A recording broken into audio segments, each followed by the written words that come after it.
Rummies, and welcome to Rum, the channel sharing the joy of sim racing, and to the next race of the ASRC on Detroit Belle Isle, which is a much better, in my opinion, track than the newer Detroit. Is it your opinion too, Cody? Welcome to the stream. Hello. Well, first off, it's great to be back here at the Motor City, and this is a great track. I think I like this one. You know, we're starting off hot right off the bat on the discussion of Belle Isle versus Detroit Street Circuit. That's more towards the downtown, and I'll just preliminarily say that this is the better track. I'm glad we're racing here. This is a fun one. It's got more curves. It's got prettier scenery for sure, and certainly a much more flowing layout as opposed to a lot more right and 90 degree and 180 degree angles of Detroit Street Circuit. So. Yeah, there's my answer, but hello. Hello. Heck of a way to start the stream right off the bat with that. I didn't want to start again with the man with the voice of 1,000 angels because that's... Yeah, I never felt deserving of that. But yeah, that's fine. I'll be Hot Take Cody instead, and I'll say that we should have never moved on from Detroit Belle Isle. This is a great track.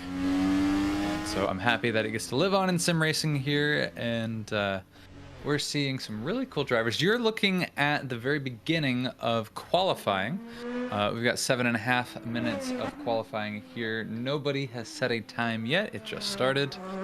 But we've got a lot of really promising drivers, ones to look at from practice. Bruno Koleff is really showing some pace around this track right now. He's doing his first lap around, and he comes in with a 1 minute 13.230, and yep, that is going to start off qualifying as the time to beat. 1 minute 13.230. We've got a lot of really good drivers around here. Fabian Ball as well. He's set a 1 minute 13.814. But he is one to look at. They're both teammates. They're of the Promix Frost team. They're in similarly colored black and chrome cars. And ooh, Fabian Ball goes hard into the wall. If you're taking a look at that. Pro tip: don't do that, Fabian. Yeah, that brings us to our next thing about Detroit Belle Isle. As with any street circuit, there's not a lot of runoff, and that means there's very little room for error. Detroit Belle Isle, it is true of both of those tracks, but Detroit Belle Isle is a very quick, tight track. There are tighter tracks looking at you, Monaco, but this has some pretty tight sectors. I would say, I think it's sector 2 has this one array of corners where it's a right-hander followed by pretty much a 180 degree tight but sweeping but also like getting tighter left-hander, and then it goes back into a almost 90 degree right-hander. That will be a space to look for. That's the tightest, most technical spot of the circuit, and it's definitely one that these guys are going to have to navigate carefully. Yeah, William Snowden, if you take a look, he's going through this sector now. You get down pretty slow as you're going through it, and it's about a second gear corner down into first, actually, coming around the final corner of that section. So you're going to see a lot of passing happening at the beginning and at the exit of that track, of that part of the track. But speaking of which, passing, as you come in through Sector 1, which William Snowden is going through right now, this is going to be one of the big passing zones right here, breaking down for, I think this is turn 2. and you'll see a lot of competition for who's going to outbrake the other, who's going to get the inside line. Williams Dudden, touching the inside there, decides, hey, this is not my lap, teleports back to the pits. Bruno Kolev still has the fastest time. He actually beat his best time. He now has a 1 minute 13.055 as the time to beat. So Bruno Kolev, 4 minutes left to go of qualifying, but he's looking like a strong contender for pole position. And so yeah, we'll take a look. Sorta, you mentioned that maybe we have some championship standings here for ASRC. We do. We have Fabian Ball with 245 points on first position, 51 points away from Vladislav Zenkov, who you may remember did a very good figure. Ouch. We see some kissing of the wall. Did a very good race. He assaulted it. Yeah, very good race at the Indy 500 until he had to drop off. So it shows that, yeah, it shows that he's a good driver, as he is in second place overall. Then Andres Valles, who was not in the Indy 500, with 159 points. Then Tim Hauck on fourth position, and Yaroslav Shelomanov on fifth position with 150 points, almost 100 points away from Fabian Ball. So if Fabian keeps the quite good positions that he's been doing, if you see the points that he made in Indy 500, that's because Indy 500 got, I think, double as many points as you could do in other races. If he keeps this way, Fabian Ball most decidedly is gonna win, but we still have, let me check, 1, 2, 3, 4, 5 until the end of this season, and a lot can happen in 5 races. I'll tell you what, Yaroslav Shelomanov, I was taking a look at him. He had a very bad crash here at the end of qualifying, but he's going to get out with one more run. He just got eclipsed. He was in third place in qualifying here. He just got eclipsed by Jacob Phillimore, who's a driver who is not in the championship talks. Not in the running for that, but is putting on a show here. He did a 1 minute 13.902. No one has touched Bruno Kolev's run of 1 minute 13.055. That is an absolutely insanely quick lap around Detroit Belle Isle. But Fabian Ball in second is certainly the closest to him with that 1 minute 13.488. Yeah, still have a second away, which can mean a lot. Absolutely. And if you get, as we see with sim racing, if you get one guy out in front who's really good at hot lapping, he can oftentimes hot lap just by himself and run away with it. But this being a street circuit, it's harder to stay consistent. Yep. Because it's much less forgiving than on a road course. And the walls come always much too near. Absolutely. And although of course, we were talking... consistency is the answer to that. But yet still, it does make it harder to achieve. Although we were talking before we started the stream that we both like the flow of this track very much, and that makes it easier to avoid the walls as you get into a rhythm, into a dance with the track in the car that helps you keep your position. And while I say that, we see Fabian Ball saying hello to the wall once again.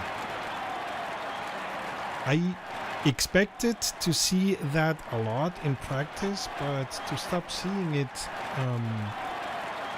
in qualifying. So, I hope we don't see that much of it in the race.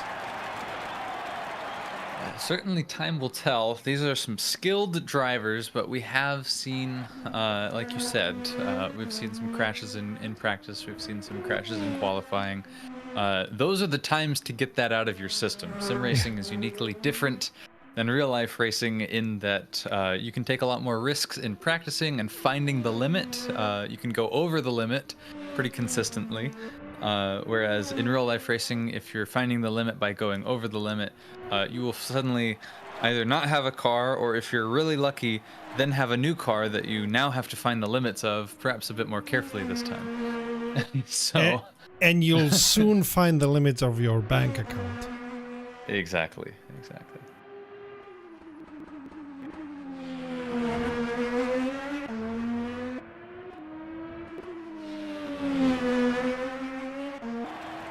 So we are finishing qualifying. Race is gonna start real soon with Bruno Kolev in first position. Nobody has been able to beat that time. Fabian Ball, as you were saying, the nearest one, Yaroslav Shelomanov, who, as we said, is fifth position overall, is in third in this race. Jacob Finnemore on fourth and Elliot Simpson on fifth.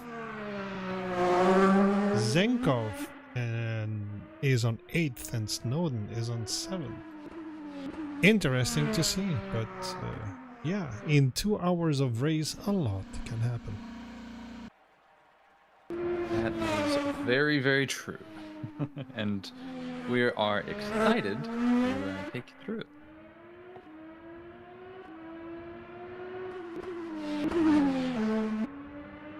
This is certainly fun because I've always liked Indy cars on Belle Isle.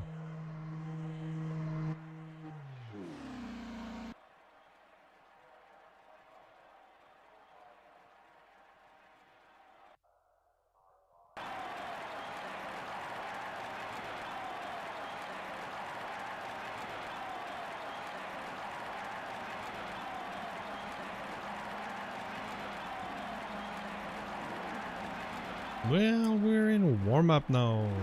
5 minutes of warm-up, 5 minutes of remembering where all the walls are. Yes, this is where you're going to start seeing drivers drive a bit more timidly than they have been in practice and qualifying.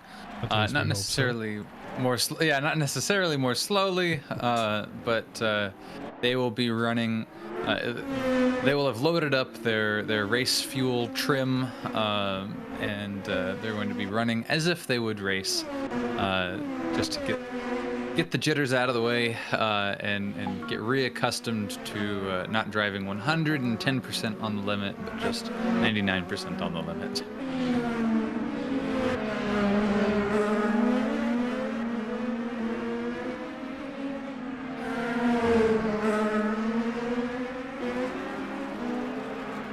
Shalomanov out in front of the pack. Jesus Chirinos really got squirrely there. Dropped back a bit. I'm actually a little surprised to see so many drivers all coming out at once. Oftentimes you'll want to have a bit more room in between yourself and other drivers, even in the warm-up. That's always true for qualifying because you want the cleanest lap possible, but we're seeing some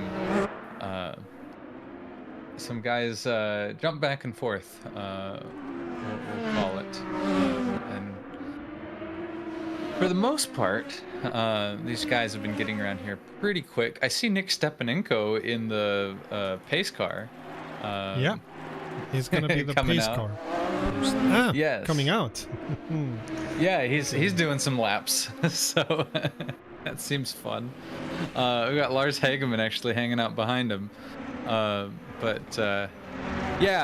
We have, I guess, no automatic pace car, or we didn't like the automatic pace car from the last time around, so we are manually driving a Corvette around Belle Isle this time around for the pace car. Or Nick just wanted to drive the Corvette around in Belle Isle.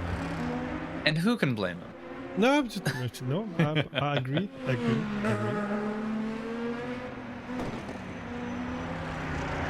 Next time I jump into Le Mans Ultimate, I think I'll check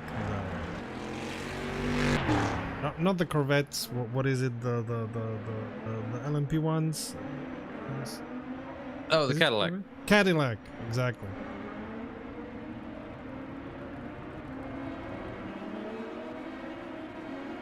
I played a little bit around with it today to get my force feedback a little bit toned in, and notice that 100% is a little bit too much. My muscles are still stiff from that. You have a direct drive as well, right? Yeah. So 100% force feedback on a direct drive. You got no one but yourself to blame for that one. Well, on the other hand, I normally get the direct drive on 100%, and then if need be, I tone it down. For Automobilista 2, I normally have it on 100%, but for Le Mans Ultimate, the settings that I had, I went down to 90%, and that was bearable. I like to fight the wheel when I'm driving. I like to have the feeling that you have in a real car, at least one that is not completely a drive-by-wire, of noticing what is happening with the car. That's why I try to put force feedback as strong as possible, to feel the simulation of the G-forces on the wheel. You know Le Mans hypercar cars have power steering, right? Yeah, but well, sure. It's not that heavy. The steering wheel is not that heavy. I've like 100% force feedback on a thing like that'll like you're having to fight that thing. You wouldn't have to actually like work that hard on a real car. On 300 kmh plus, you still power steering or not, you still are gonna have to combat to battle the wheel. Not 100% force feedback levels on a direct drive. Maybe sure. like 60 or 80, if that. I mean, 100% will break your hand if you let it. Well, no, that's only 21 Newton meters.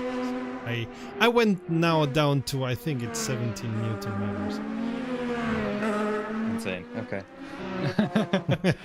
Jacob Phillimore has set the fastest warm-up lap of 1 minute 15.183, which is not going to help him anything. Yeah, well, these guys are just practicing, but I did want to note that he is showing some pace. He will be one to watch. Let's consider him an underdog. And we didn't see that many in the wall this time. No, yeah. As I was saying, these guys would be in warm-up. They're going to drive like they would drive in the race. So less risk-taking for sure.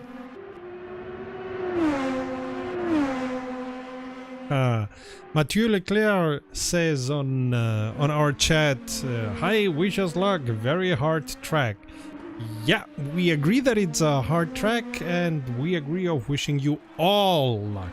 We don't want to be partial to anyone. We wish you all luck, and most of all, survive this, in our opinion, fantastic flowing track, which, nevertheless, we agree, it's not an easy one. Yes, sort of says all teams matter. Exactly. Oh. Wait a minute, young man. Had to get you with that one. All in good fun. Best of luck to everybody. Would be strange if I would be saying black teams, man. Oh man. You started it. You started it. Live with it. Well, judging by the names of the drivers, I don't think. Going out on a limb here, but I don't think there's too many. You never know. Too many to worry about. You never know. You never know. You do never know. We do have some American teams here, some Western names, but I'm going to take a wild guess and say that I probably know the skin tone of acclaimed driver Lars Hagemann here. I mean, ASRC is a mostly European racing group, and in Europe we have everything. Everything is mixed up, mixed down, and it's a lot of fun. Absolutely. And so now this team, or now this field of predominantly white guys, takes their positions behind the pace car. I mean, This we is have this is we great discussion for the Detroit Grand Prix. we have a lady in the European Parliament from Germany who is called Nela Richter, and her ancestors not too long ago came from Africa. So Very nice. her skin is not exactly lily white, and we don't care. Yes, absolutely. Jokes and identity politics aside, we take the grid, we get ready. Boy, we have fun here. And it is Bruno Kolev, as we mentioned, on pole. Fabian Ball will be on that front row beside him. And then you have Krlomanov and Fillimore, then Simpson and Meshdale, Snowden and Zenkov, Hageman and Reinhardt. That is your first 5 rows on the grid. Certainly ones to watch will be Fabian Ball, your current championship points leader by a pretty good margin. His closest challenger, who is on the front of this grid, is Yaroslav Shalomonov. The one who could be a bit of a wild card is right behind Shalomonov, actually right beside him on the grid. That is Jacob Fillimore, and that is one to watch. He's in the 13 racing, but it looks like an AlphaTauri car, the AlphaTauri Honda. Definitely one to keep your eye on. And hopefully the last time that we see the pace car today up in front right next to inside.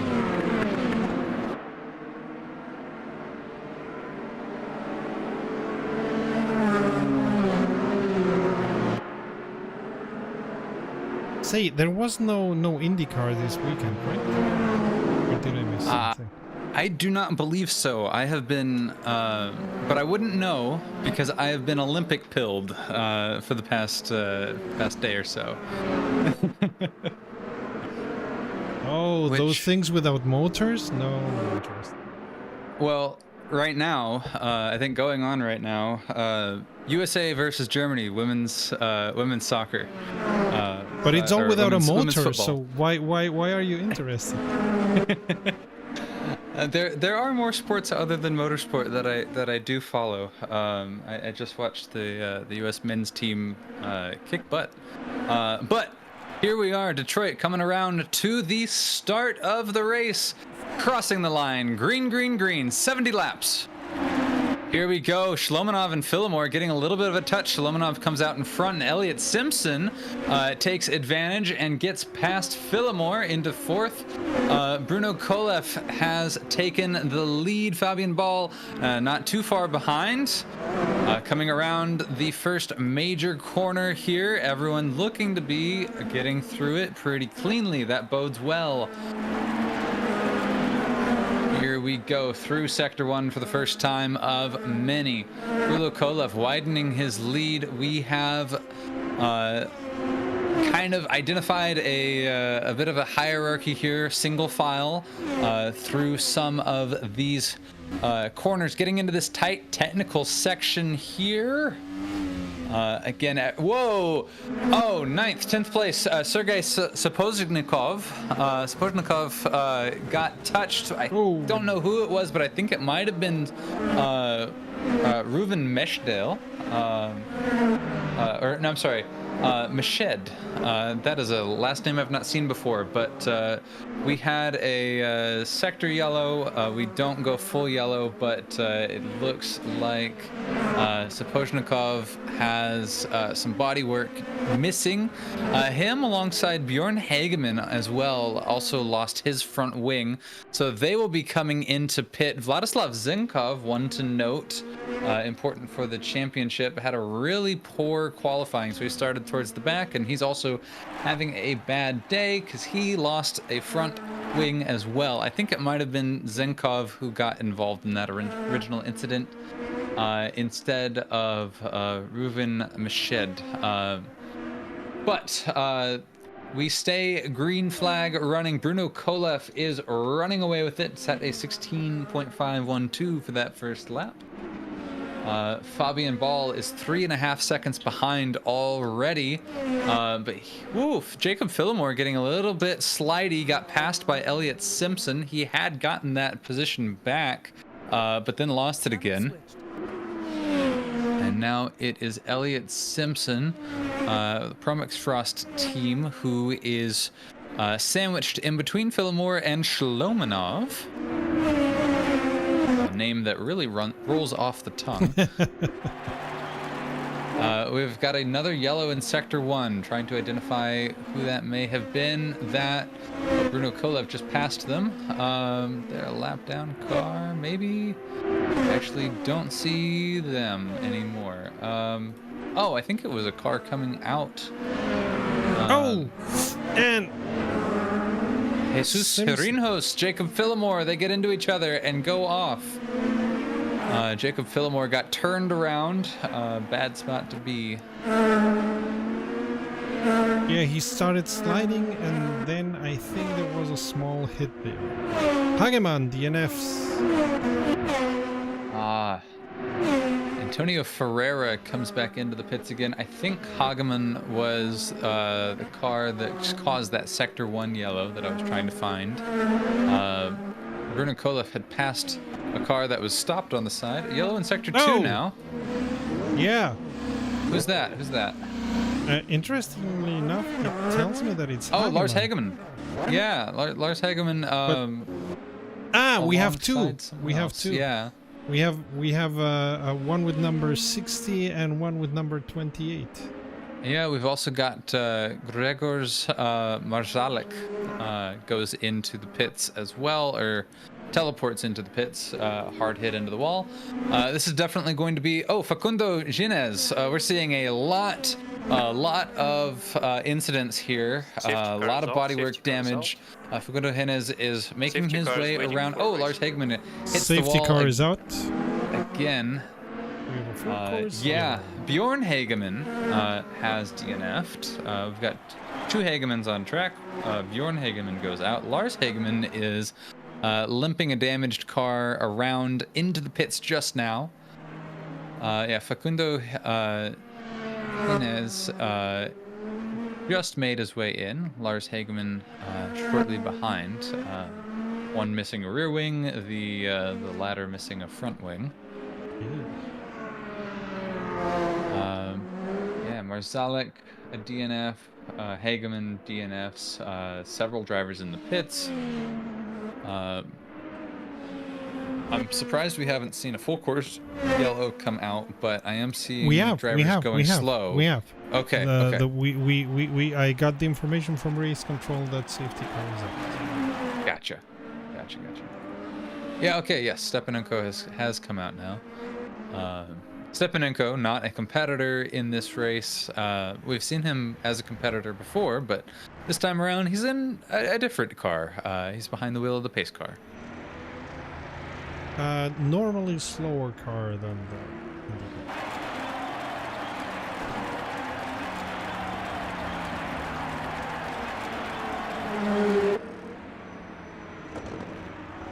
And a lot of drivers are using the opportunity to go into pits. By the way, they have to change tires at least once in this race. So there is at least one pit stop that they have to do. All cars carefully join the queue. All cars carefully join the queue. I don't think you would want to go through this completely pit stopless. I'm not sure your fuel would last that long. So most drivers before the race in the conversation they had this week on the Discord were saying that they expected to go twice into pits for fuel at least.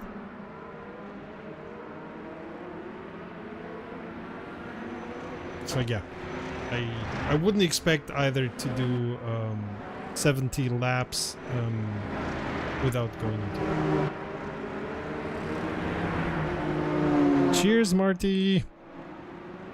Hope you have fun. Oh, you have been a member for 12 months. Thank you very much for that. Always a pleasure. And we know that you are also a patron, so thanks for both.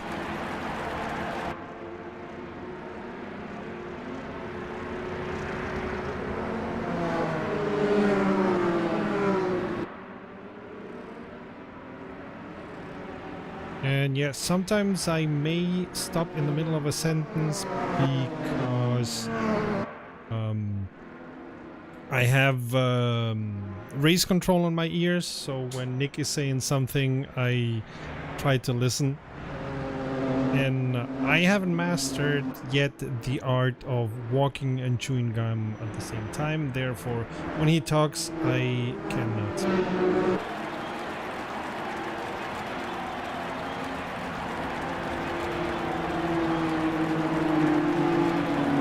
Genius is debuting in his, what is it? Number 37 car. 37, where are you? 37? Oh, unluckily 17th, one lap down. May change as we have still a while to go in this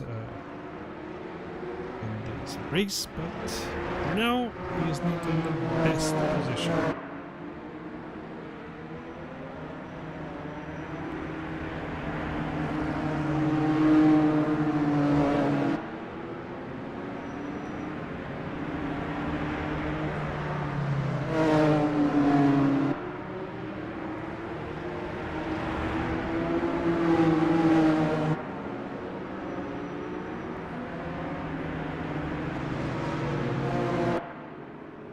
Some reason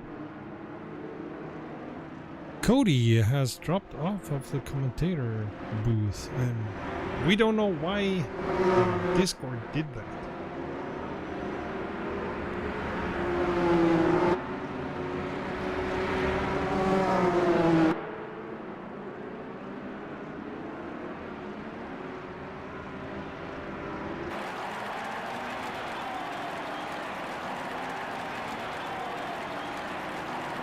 So while the drivers are on the safety car and in a track where they have, many of them have touched the walls, we have a Discord that is not nice to us.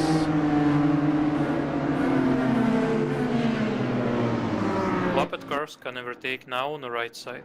Lapped cars can overtake now on the right side.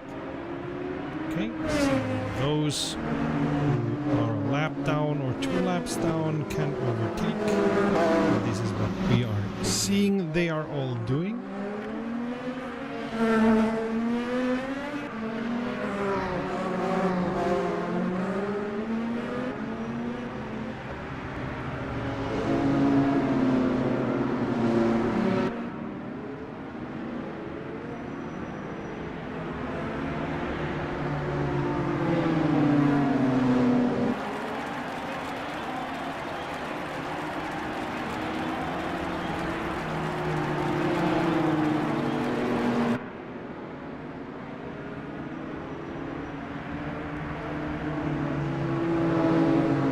One thing that I'm seeing is that this pace car doesn't have lights.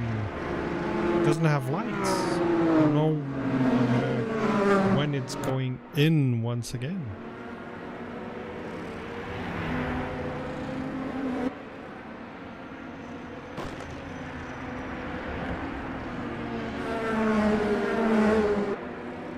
Safety car this lap. Safety car this lap.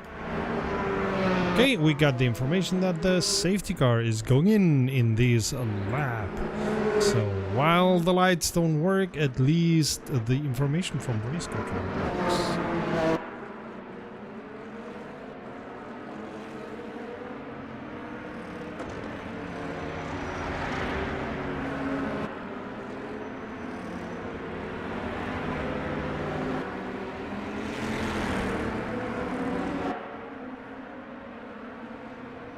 And the safety car is in. We are moving. Green flag, green flag.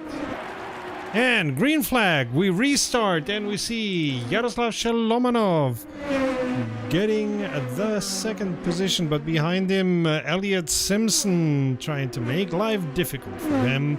And further back we see also some battles and Phillimore overtaking Reinhardt.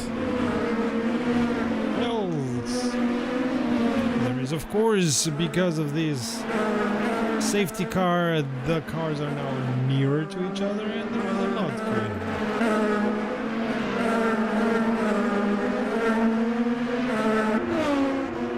Meanwhile, Cody is fighting his system, so he cannot be with us right now. Something is not working there, and we see... Oh! Suvik, Zenkov, Dumont, all in that shebang.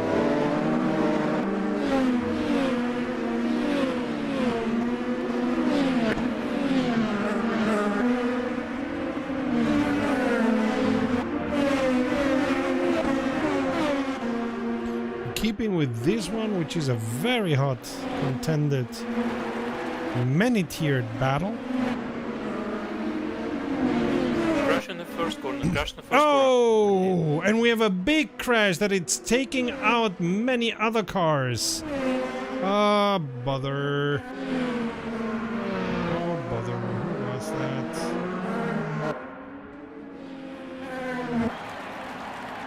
The safety car is coming out again. Eesh.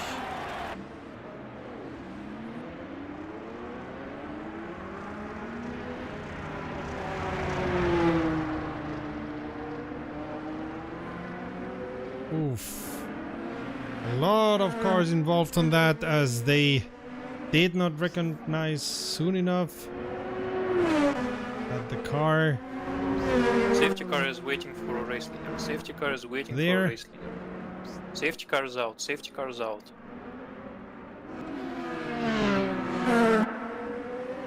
And we have a full course yellow once again. And Simpson takes the opportunity to go into pits. Normal IndyCar at the pit would be... Pit entry would be blocked, I think, at least. Suvik, Sapovsnikov go into pits also.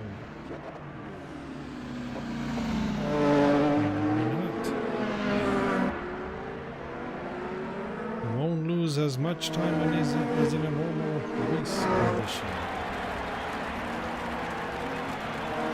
All cars carefully join the queue. All cars carefully join the queue.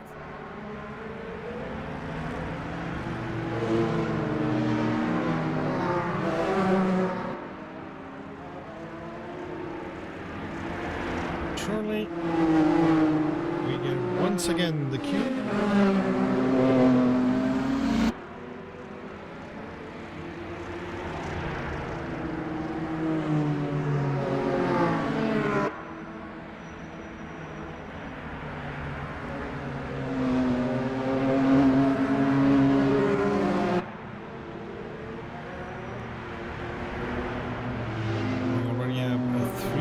DNFs with Dumont, Marjalik and Hageman. Martinez, see? From 17th to 11th. A lot of things can happen here.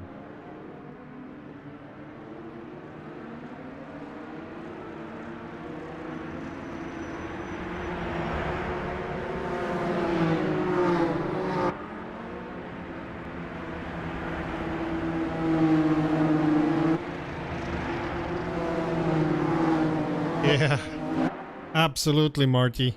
Belle Isle's blind corners do take their toll. That's why it's always a good idea to have an HUD that makes it very clear what the track condition is, what the lags are at the moment.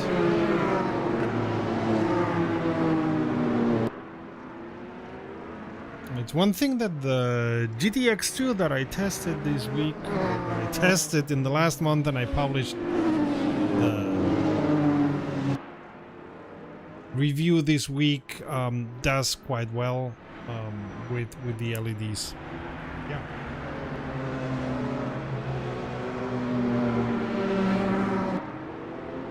Because I'm pretty sure some of these crashes that happened against the car that had crashed would have been avoidable if drivers would have been taking much care of the flag conditions.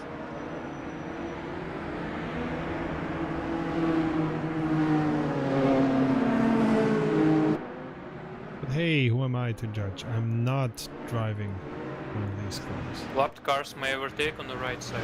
Lapped cars may overtake on the right side. So now lapped cars are allowed to overtake, which we have, I would say, at least one.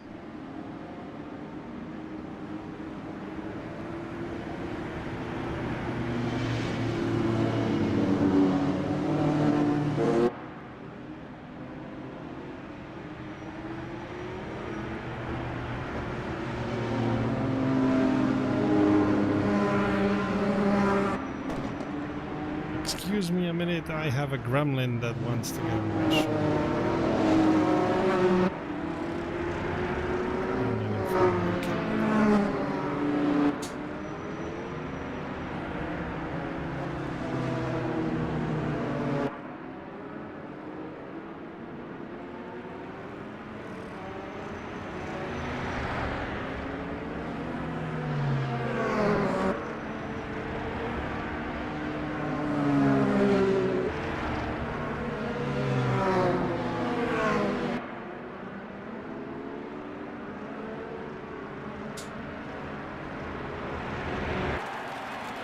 Lars Hageman, you are allowed to unlap yourself.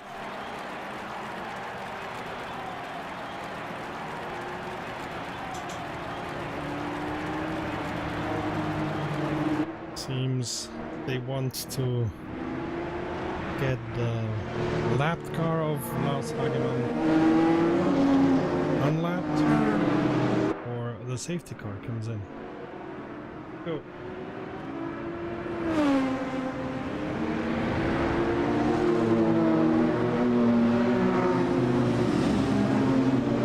Safety car this lap, safety car this lap. And the safety car is coming in this lap. And Lars is gonna try to get as near as possible to the end of the queue.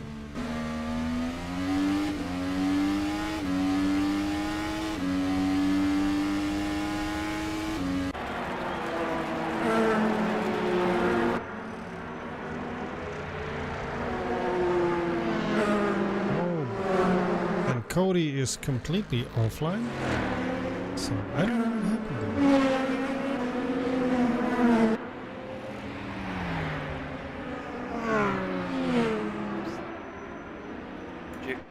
Stay in the grid, Jacob, stay in the grid.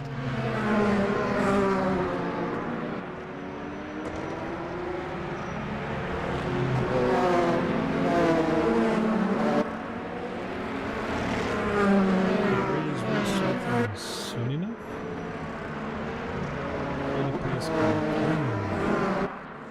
I would say in the next corner. I have the track memorized well.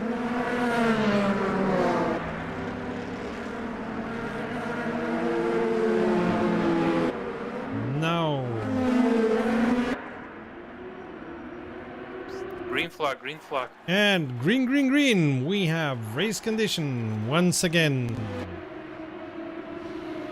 Kolev runs with it. Romanov behind him.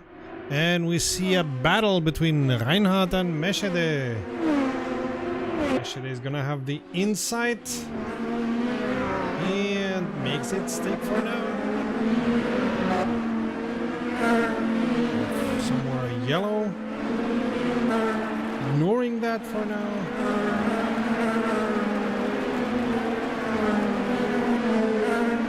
Fabian Ball, for the moment, is relegated to 6th position.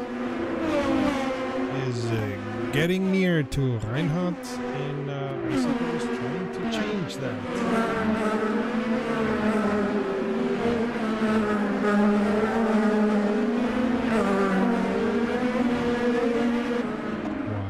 In front, before those, we see Meshida and Snowden battling. Oh!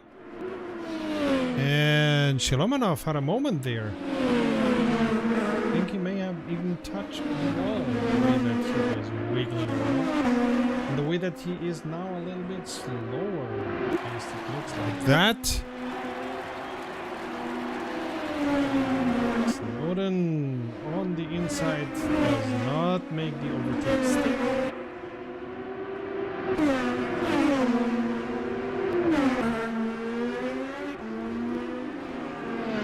It's to the inside, but thinks better of it. Nice battles going on.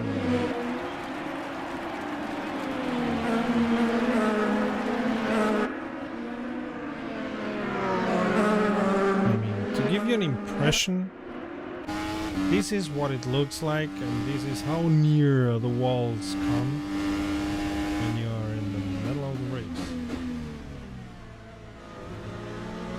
And we even see Meshide overtaking Shalomanov.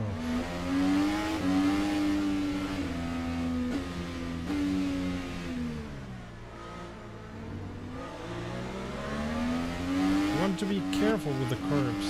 You see, Shalomanov lost enough time because he took the curve.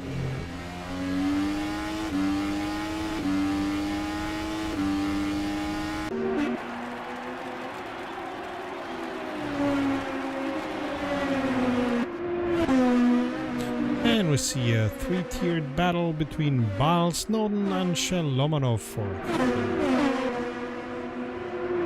Bal looks at the inside.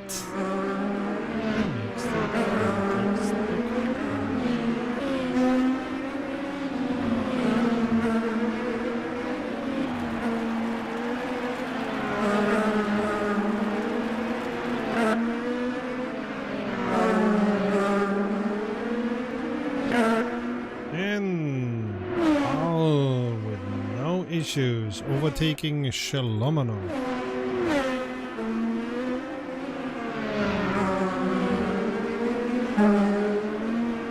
So from 6th to 3rd. What was it? 2 laps? Like that.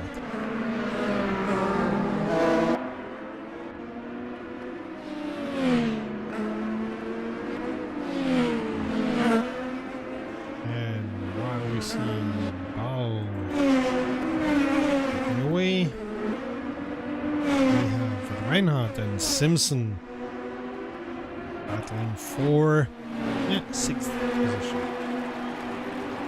And Simpson does a nice overtake and gets the 6th position.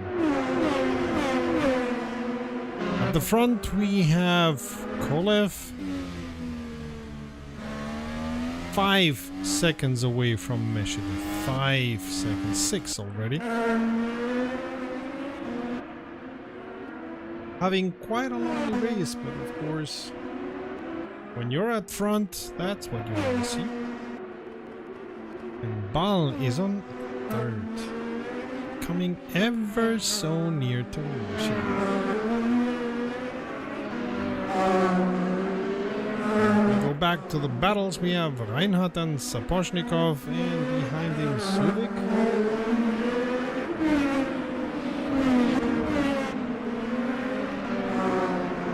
Reinhardt, who seems to have lost a little bit of rhythm. And we see Sapochnikov in Reinhardt's position with almost no issue. And Sulik doing the same.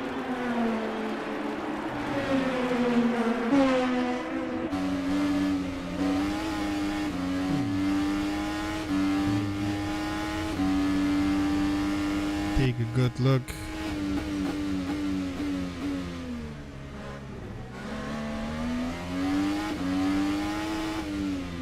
This is the battle for 7th. And how Suvik is trying his best to get as near as possible to Sapochnik.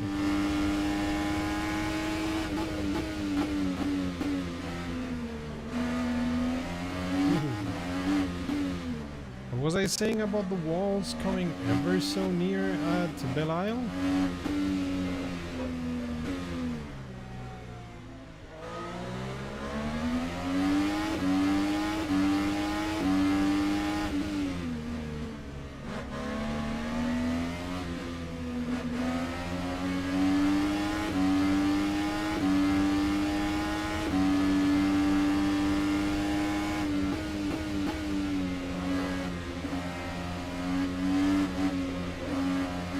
Cody, I see you, but I don't hear you. Yes, he's Cody's joining back up again onto the server. But yeah, my router was like, too much traffic. I'm gonna just stop working. So I had to go and manually restart it and wait for it to come back online and reconnect to it and all that good stuff. While you were offline for technical reasons, we had another base car condition, of course yellow, because a car was in the middle of the track and a lot of other cars said, oh, let's try to go through that car. Didn't go that well, as you can imagine. I see. Who was the offending driver in question? Dumont. Poor Dumont was in the middle of the track, and the others used him as a punching ball, which is not a good idea when you are inside the car. I don't advise it personally. Yeah, right. But that's just me.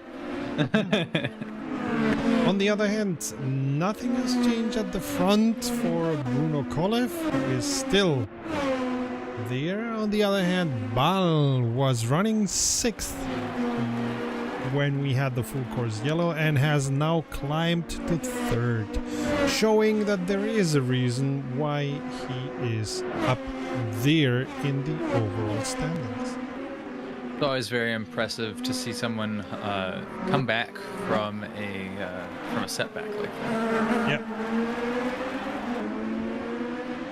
And it looks like Reuven Miched, which I'm not sure I'm quite getting that last name right. I mentioned that's a new one on me, but he is running in 2nd place, 8 seconds behind Bruno Kolev, and that's who Fabian Ball has to get through before he can try to catch up to Kolev.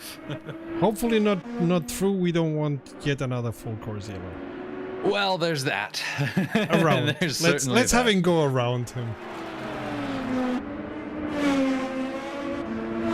But yeah, Bal inching his way near to.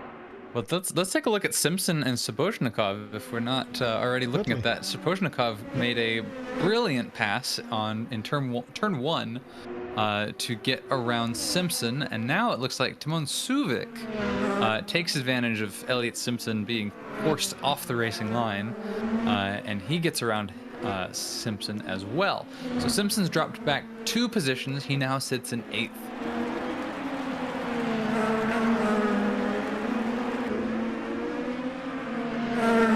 That may change.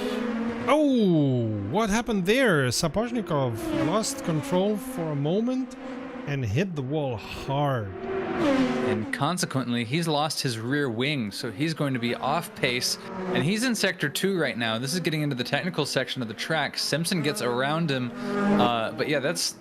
these cars are already not easy to drive. They're much harder to drive when they're damaged with no arrow at the front. So imagine you've got a flat tire, for example, and you have a long way to go before you can get off the road, and you've just got to just got to suck it up and ride on that flat tire. That's kind of what Shalomonov, Spozhnikov had to deal with there, limping that car around.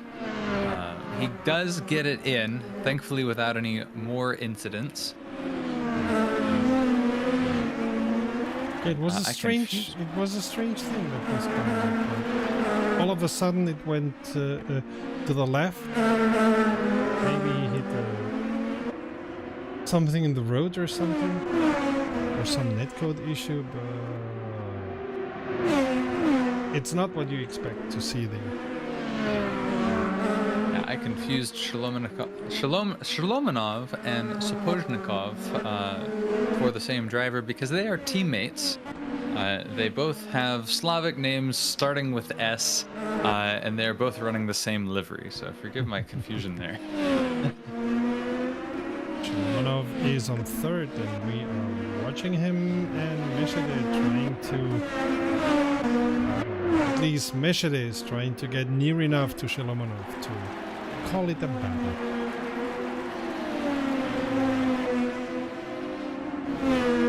Oh, and... R-Factor 2 is telling me that Meshede is in pits. No, mate. I see him, so I have to restart the panels once again. Well, I can tell you definitively, Meshede is in 4th place, and he's challenging Shalomonov for position here. Somewhere along the way, as we were talking about things, Fabian Ball did get around him. That stop. Meshede is not going to be taking that position because he hit the wall.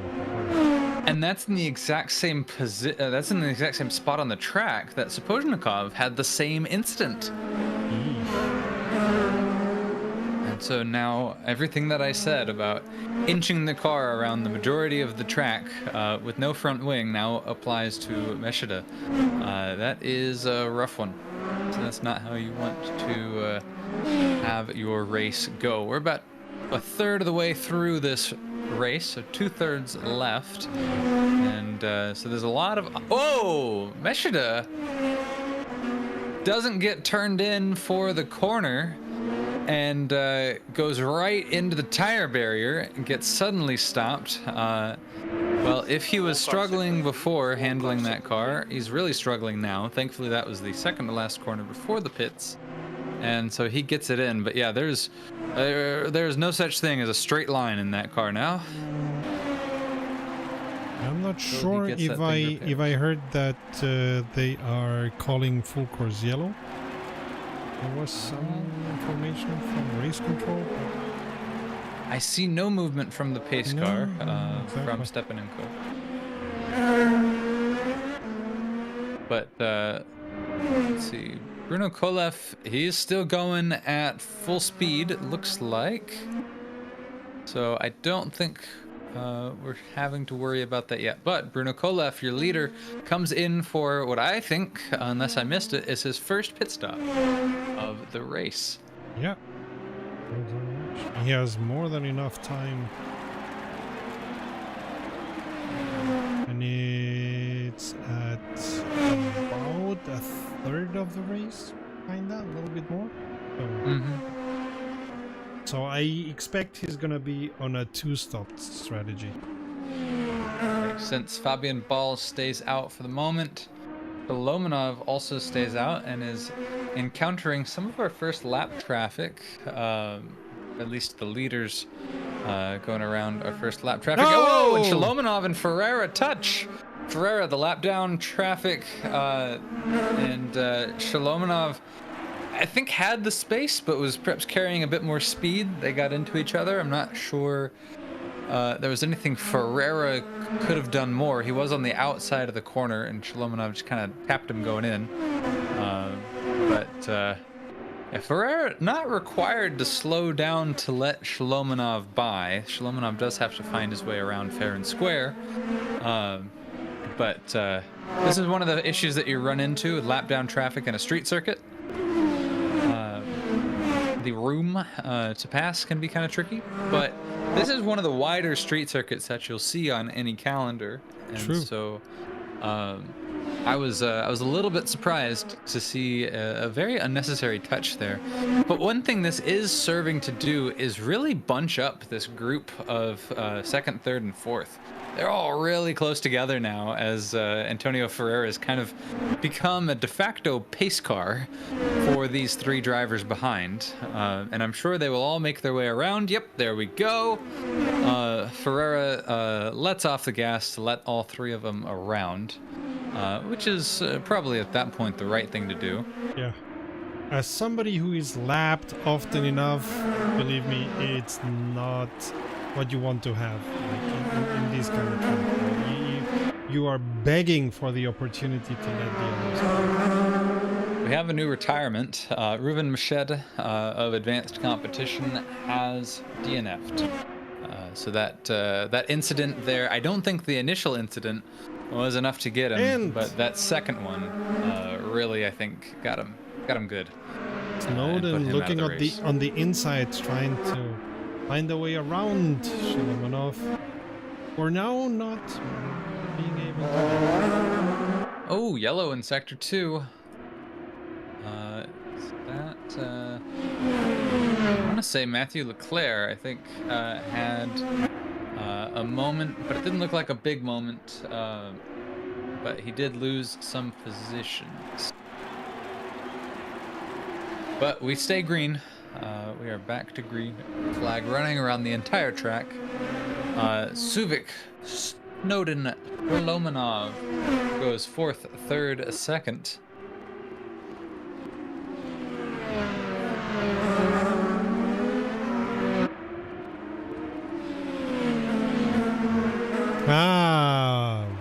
We just gave Marty an idea because he didn't realize that our Factor 2 had Belle Isle. It's a mod, Marty. It's a mod, but it's a good mod. So it's a great mod. Tons of fun. So just subscribe to the mod and let our Factor 2 download it because it's really, really fun. I did a test of that 2 years ago or something like that. I think that is the mod. And it's a fantastic one. It's big fun to do. Ooh, Sholomonov has a bit of a moment there on corner exit. Gets real slow. Snowden gets alongside him. Almost gets to a point where he could challenge him, but Sholomonov was very brave in the brakes to the corner and ended up blocking out Snowden. Really slammed the door on him, and Snowden had to let off. And now Suvic is taking that loss of momentum from Snowden, and he's gotten a little bit closer, hanging out about 0.5 seconds off. And that gap to Snowden to Sholomonov has gotten tighter as well. It's dipping down around 0.5, 0.4, fluctuating around these corners as they go, as to be expected. But all the time getting maybe 100th or so tighter. We're looking at now 0.3 seconds away. Snowden and Sholomonov had a very good corner there, Snowden did. Which is really important because you go out onto this really windy but flat out section, a straightaway only in in throttle application. Snowden looking very, very near all, and that's like the way he did it, he survived it, but really scary. Yeah, and it lost him a little bit of time. Now Suvic has absorbed that 2/10 that Snowden had on Sholomonov. And so now that gap is kind of evened out. Snowden gains on Sholomonov again. Suvic has remained, so this race only gets tighter. And look at Suvic on Snowden getting ever closer. 0.2 seconds away. That's the closest these guys have been. And Fabian Ball, once he got in front, has really just been running away with it. Again, Kolev took the early pit stop. He came out in 5th place. And so now that's Kolev behind these guys, behind Suvic. That's your leader now with fresh tires, fresh fuel. Kolev is now joining this fight, and it's a 4-way fight, including your former leader. Who's gonna be asking himself why? If 2's company and 3's a crowd, what's 4? An orgy? No, let's not go there.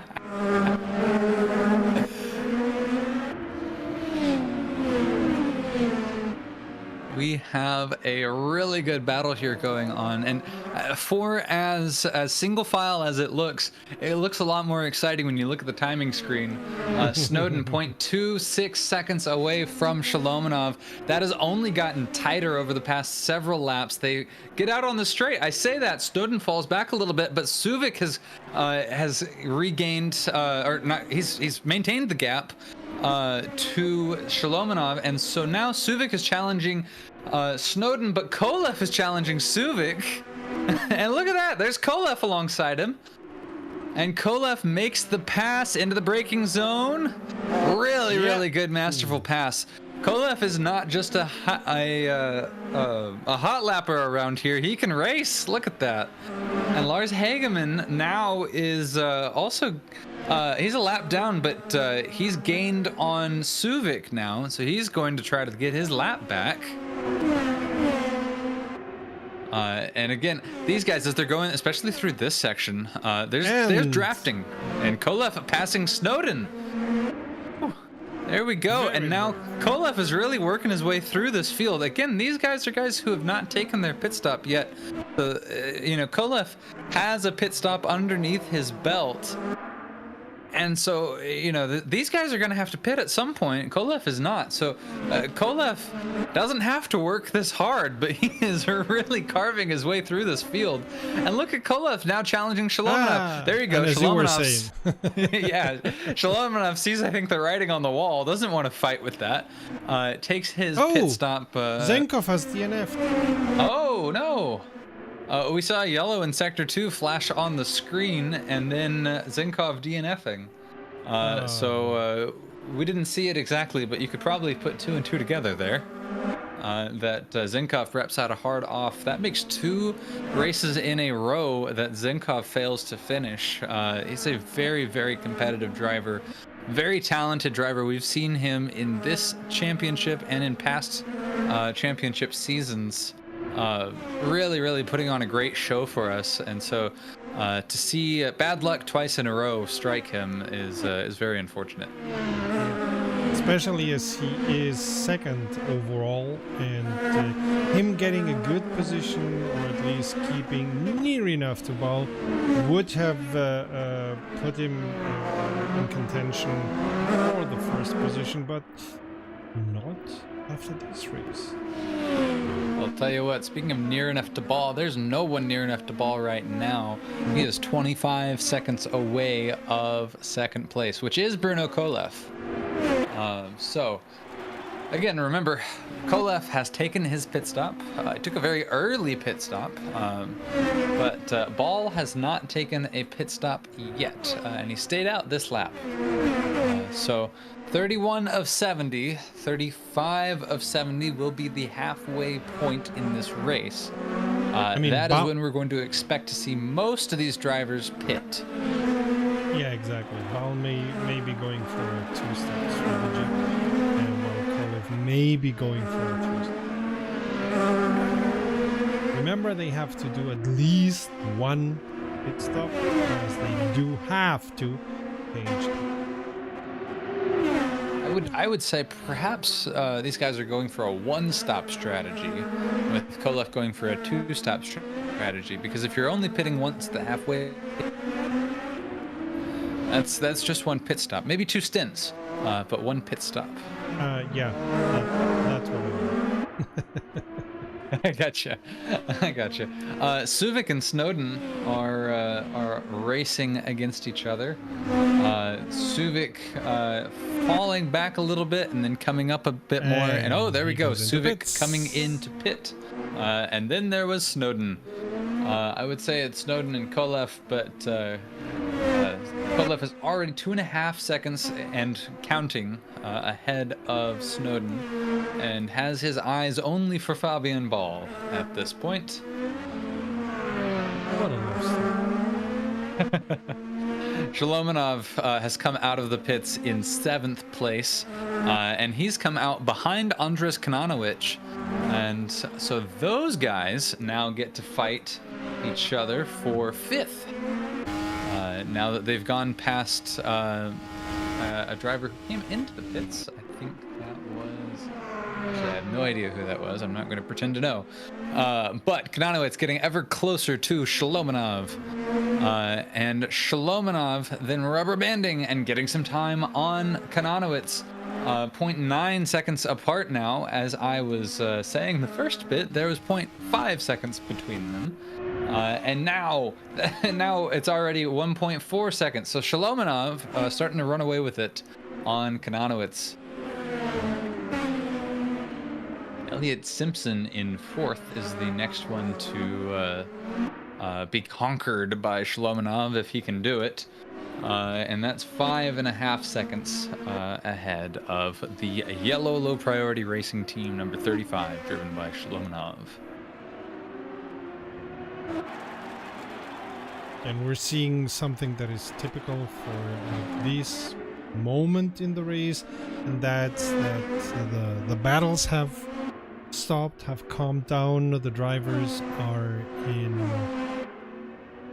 a rhythm, and as you were saying, I do expect that we are soon gonna see a lot of the drivers going to. Yeah, I think perhaps what you're seeing here a little bit with some of these drivers who are really trying to stretch their fuel and their tires into just 2 stints over the course of this race. This is not a sprint race by any means, but it's also not an enduro.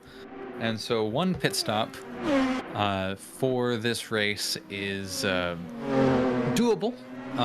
It looks like what most people are doing, but you get to this point in the race and you're not going to be on the pace that you were before. We're looking at 1 minute 16s, 1 minute 17s, 1 minute 20s, 1 minute 18s. Whereas the fastest race time we've seen so far has been set by Bruno Kolev, 1 minute 14.744. So, not quite running on pace. We're seeing a lot of drivers doing a little bit more fuel and tire saving. Benjamin Reinhardt and Facundo Hines are in a battle for 8th place right now. They are about to be lapped by Fabian Ball. And so that's going to make their battle interesting. Fabian Ball, I'm sure, is aware that these guys are fighting their own battle, and so they're trying to go as fast as possible. Fabian Ball, the quicker driver, but 2 drivers very close together, battling it out is not easy to pass. So we're actually, I think, seeing Fabian Ball get held up a little bit. His last lap was a 1 minute 19.903. That's been his slowest lap in a while.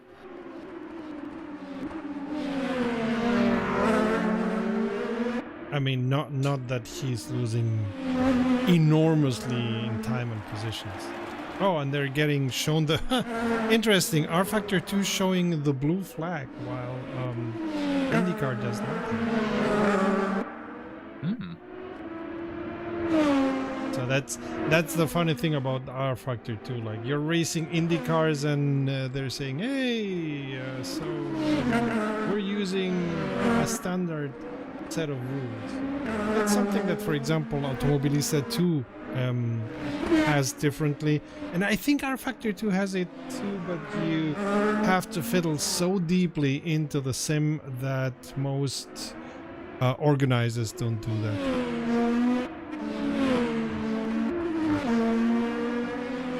Again, in Automobilista 2 you can change a lot with regards to the rules. Also, if I remember correctly,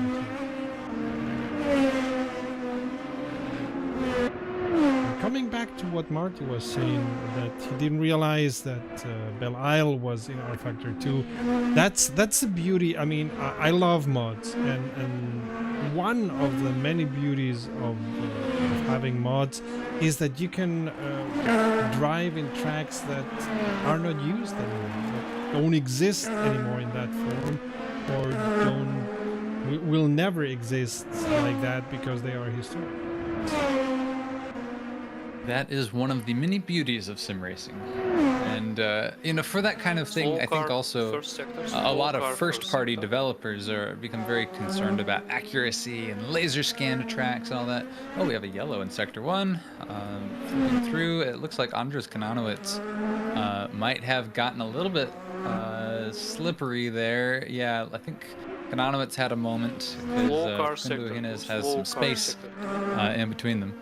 But yeah, as I was saying, the uh, the focus on a lot of realism on tracks is something that is admirable, especially for modern tracks that exist and that data's there for. But I think being able to bring in a little bit of artistic license where historical whoa, Facundo Hines had a Oh, big no. incident, Sector 3, slams slow into the car wall, sector 3. gets going again, doesn't have any major body damage, but just all of a sudden he just kind of swerved into the wall and bounced off of it, and now he's losing time to Kananowicz Yeah. like crazy. He may have issues with the car. I We'll think have to so. go repair it. All Sector of a 3, sudden, it slow would car. be about that time. We've gone to lap 37 of 70, and some drivers taking a leave of pits. William Snowden, I think, was the cause of the yellow in Sector 2, because he comes into pit Ooh. with neither front nor rear bumper. Watching him now. Yeah, so that's a... Again, we missed that. R Factor 2 has no replay function, and so if something happens and you're not already watching them, you're not going to see it, which is unfortunate, but it is how it is. But we have seen Snowden. He comes in. Look at all those parked cars. Those are some Yeah. DNF cars. Looks like Jacob Phillimore also has DNF'd. Yep. He did that about 2 laps ago. Oh! And we Uh-oh. have some cars Oh, in the middle of the Sapozhnikov. track. Yeah, Sapozhnikov, Benjamin Reinhardt involved. That's a lap up and a lap down car. They got into each other, I would say in a major way. It looked spectacular, but both drivers come away with both their front and their rear wing, which on this car is the main thing to watch for like, is there heavy body damage or not? Not the be-all end-all, but it does give Kananowicz one more vehicle on track to pass, and he does it. By the way, Sapozhnikov is... Oh, go ahead. Yeah, go ahead. Sapozhnikov has had a very up-down kind of race today. We saw him as high as 3rd place not too long ago, and now he's down in 12th. Meanwhile, Kolev and Simpson are battling for 2nd. Yeah, what happened with Kolev? Because he had a pretty good lead, and that has all gone away as Elliott Simpson is challenging Bruno Kolev. And these are teammates, it should be noted. Simpson and Kolev both in that black and chrome kind of car with the different colored accents on the mirrors on the wing. And they're coming across Facundo Hines, who is a lap down. They will be passing him shortly, very shortly, in the case of Bruno Kolev. Although, maybe not, yeah.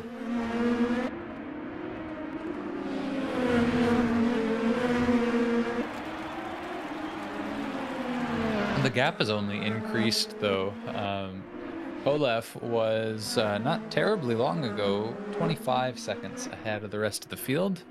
And now Kolev, trying to challenge the Ball Empire, is 43 seconds back. So Fabian Ball, once he got out in front of Kolev, when Kolev took the pits, it has just been domination ever since. And I gotta ask, has Fabian Ball taken his pit stop? I don't think he has. I think he's still due a pit stop. But at this point, with the amount of time that it's taking for a pit stop, Fabian Ball could probably take a pit and come out, if not in front, certainly right in the thick of the running for it. Absolutely. Although, right at the beginning, when we had the two full course yellows, there were a lot of cars that went into pits and did a pit stop. Some of them because they had to repair, but some others, it looked like they were doing normal pit stops, and I do not remember if Ball did a pit stop or not. If he did, it would be very brave set... to do 60 laps on the same one. That's exactly right. It would have satisfied the requirement if any of those drivers came in. So they would be okay from a regulatory standpoint. But yeah, like you say, from a strategy standpoint, even if you're on hard tires, going this many laps on one set of tires, you're not going to be performing as well as the guys who pitted and got some fresh tires, especially ones like Bruno Kolev, who might be going for a two-stop strategy where they, I'm speculating here, but maybe take soft tires with 20 laps to go and then come out and just dominate the race, doing 13-second laps, or 1 minute 13-second laps. Well, if I see it correctly, Ball is on soft tires. Well, that's something to note. Right? The reds are the soft ones on these cars? I will look it up because I don't have that information off the top of my head. We were talking a while ago about historic tracks, and of course that's another thing that I love of Reza and Automobilista too, that they are really goo for historic tracks and try to, when they get the license for a track, they do the actual version, but try to do as many historic versions as it makes sense. That's why you have Nordschleife, Südschleife, Gesamtschleife from Nürburgring, or why you have, I think, at least 3 or 4 generations of Silverstone and so on. Okay, so IndyCar has white wall tires, which is the gray wall tires. That's the rain tire. They have the black walled tires, which is the primary tire. And the red tires are called alternate. I don't know what the sim calls it, but in real life they're called alternate. And so I'm trying to figure out what alternate means. And I will get back to you on that. If I remember correctly from the races that I've watched from IndyCar, and there are many, so the problem is not the races that I've watched, but my memory. I think red and Ball goes Bobby into and pits. Ball, he pits in, yeah. Okay, I did find it though. Firestone tire says yes, alternate tires are a softer compound. So those are softs, if you will. They have really just softs and hards. There's just two options. Not really a medium tire to choose from.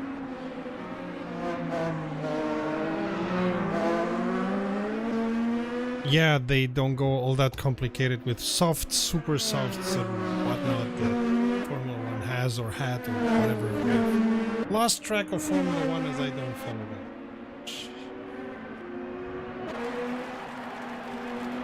And we're starting to see other drivers going into pits now. Lap 3 of 70. They did not go into pits in the middle of the race. They are going a little bit after the middle of the race.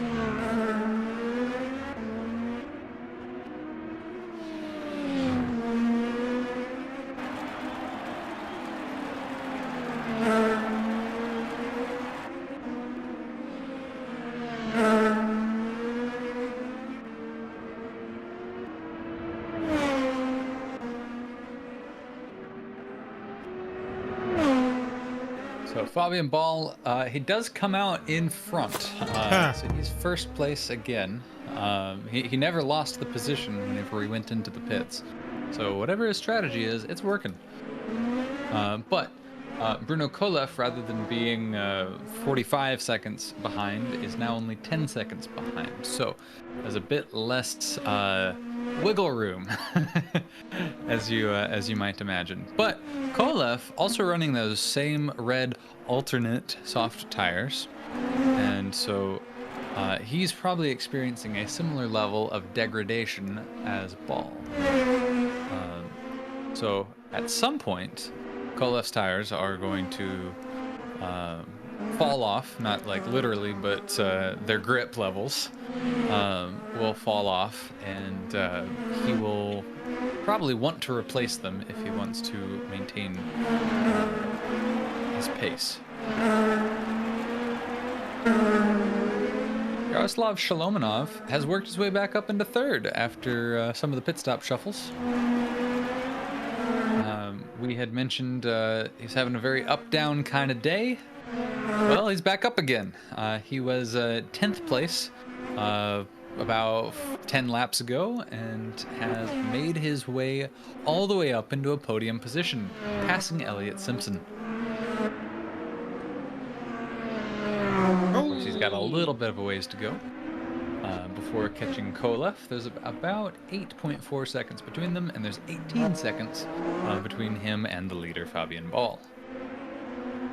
It's interesting. I see many of these drivers taking the bigger curbs, and I don't think they're making themselves a big favor with that, because the big curbs really do unsettle your car, and that's not something that you want to do on Belle Isle.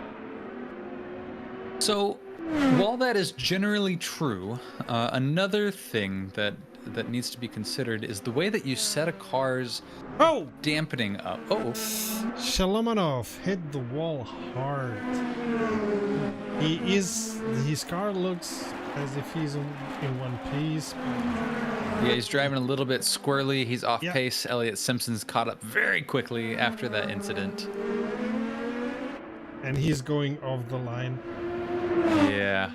So Shalomonov, he's probably going to be bringing that thing into the pits after a hit like that. Yeah. Real hard time to have an incident after you've just got a fresh car. That's rough. But yeah, so these guys, as you see them go around, they are taking some of these bigger curbs. You can do that if you've adjusted the damper bump rebound settings on your suspension to be softer and to absorb more fast impacts. There's the slow bump, right? That slow bump and rebound that controls more of, all right, we're swinging around a corner, and then here's the way that the tire handles. The way that the suspension handles the body weight shifting over slow bumps, but over fast bumps. That's what you think of suspension doing, of like you go over a dip or a bump or a speed bump that rapidly upsets the car's suspension, and the fast bump regulates how it absorbs that. And for a street circuit, typically what you'll do is you'll absorb that, or you will adjust that to absorb things a bit more in a bit more of a forgiving way. And we've certainly seen these drivers taking these bumps very confidently, which you wouldn't be able to do if you've set that up to be super stiff, right? Super springy, or I guess not super springy. Car sector free. But on a track like this, where lap after lap you're going to be going over these bumps, it becomes more important to set your car up to where you can absorb those. So it becomes less of an issue whenever you've done that. Yellow in sector 1. Looked like a brief one. Not seeing any major issues. Antonio Ferreira comes into pit. He is your driver who's in last place in the running. Bruno Kolev DNFs. Oh no! That must have been the yellow in Sector 1. That's Oh, huge. bother. That is Yeah. absolutely huge. Kolef's DNFs from the second place position. Oh man, and that's as Elliot Simpson, who was fighting with Kolef, came into a scheduled pit stop. So now Elliot Simpson comes out. He's gonna have to do, well, I guess not a whole lot more. Okay, so yeah, all right. It was after turn 1 that Kolef DNF'd. I was looking for when Elliot Simpson would go from 4th place to 3rd place. So yeah, we had an incident in turn 1. It was like an S-bend, so it's really turn 1 and 2 combined. And yeah, Kolef had a hard off there and a sudden DNF. That is unfortunate because he showed some really, really solid pace. Absolutely. And But it looks very much as if Belle Isle was his kind of track. oh, for sure. Qualified on pole, dominated the first half of the race up until he took the early pit stop. And again, that still doesn't mean that he wasn't dominant. It just meant that he was going on a bit of a different strategy to everyone else and was running it kind of different. But yeah, he had worked his way all the way back up to 2nd place behind Fabian Ball, and now it makes me wonder, does Fabian Ball truly have no natural predators left on this track? Because Vladislav Zinkov, he's off. Bruno Kolef, he's off. Timon Suvic is 36 seconds back, and Elliot Simpson's another 20 seconds back further than that. And you only have 5 drivers on the lead lap at this point, so does Ball have it in the bag? Is the ball in the bag? Good question. We still have 21 laps to go, but it looks very good for him. Of course, half of the grid has DNF'd for one reason or the other, which is not what I was expecting from even in Belle Isle from these groups. So.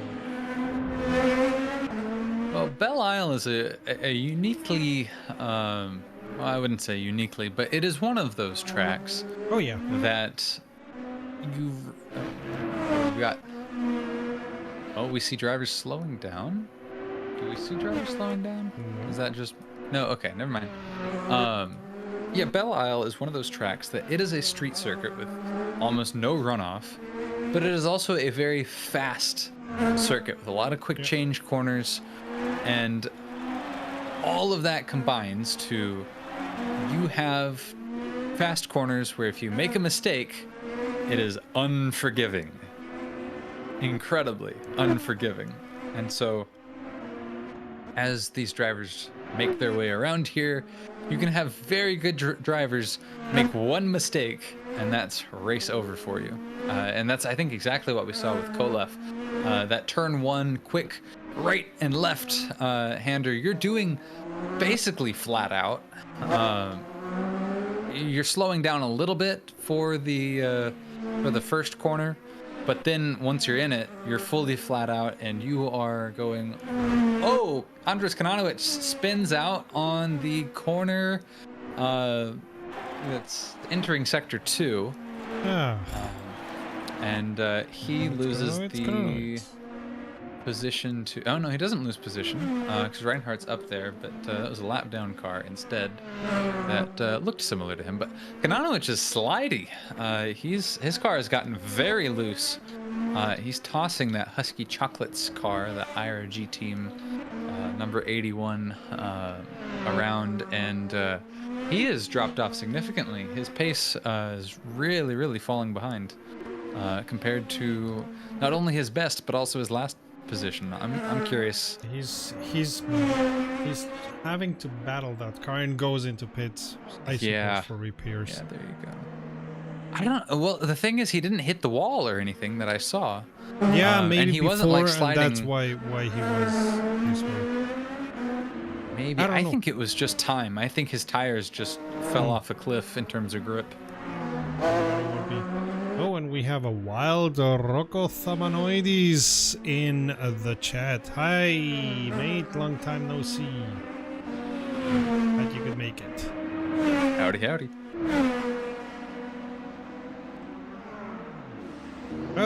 and Suvik is going into pits, so they are all going with 20 laps to go.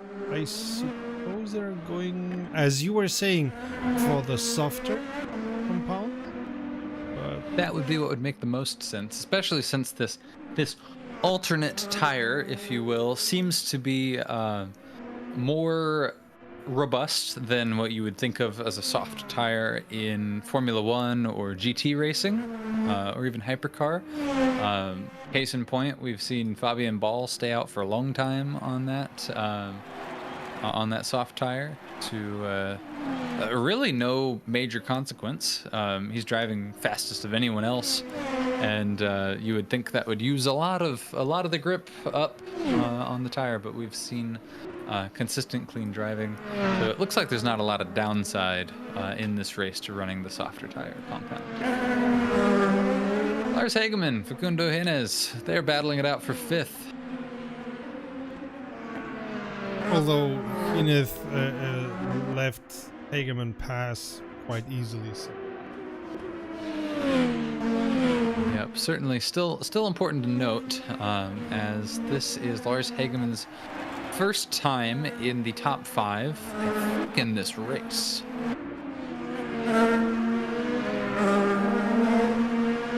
Yeah, but because of all the DNFs, the grid has become quite empty, and that's why we're not seeing that many battles as we saw at the beginning.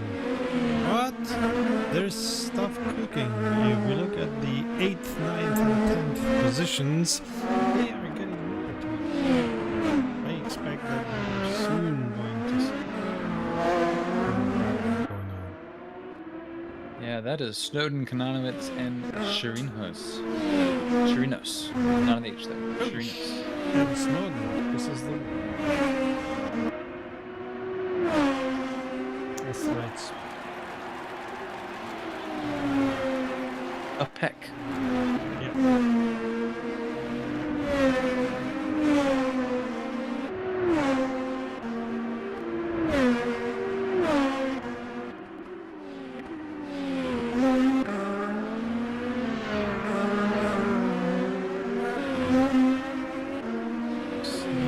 It's inching his way slowly but surely towards Snowden.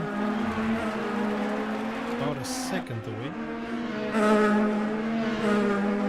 While Ball is almost a minute away from Simpson. A whole minute.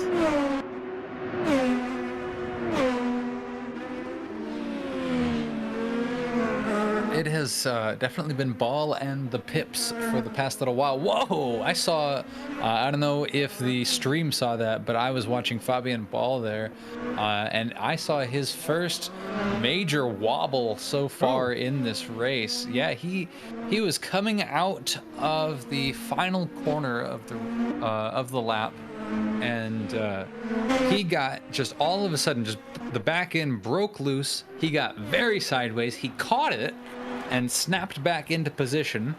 But definitely a scary moment from Fabian Ball that might at this point have him second guessing the grip levels of those alternate compound tires that he's running on. I mean, he could go into pits, change tires, and not lose position. Yeah, he's definitely in the best position, the best place to afford a pit stop for the luxury of new tires by a long shot compared to anyone else. Which sim was it that able to limit the amount of tires that you have during a race weekend? I think it's Automobilista too, but I don't remember completely. So you would have to do as in real life racing, like you have, I don't know, 8 tire groups, and if you use too many on practice or on qualifying, then you don't have enough for the race. The tire management.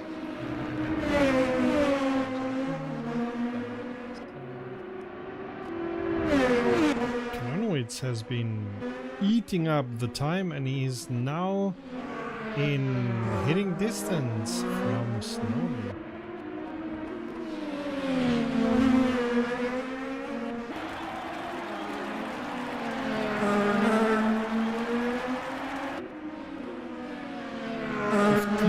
Laps to go.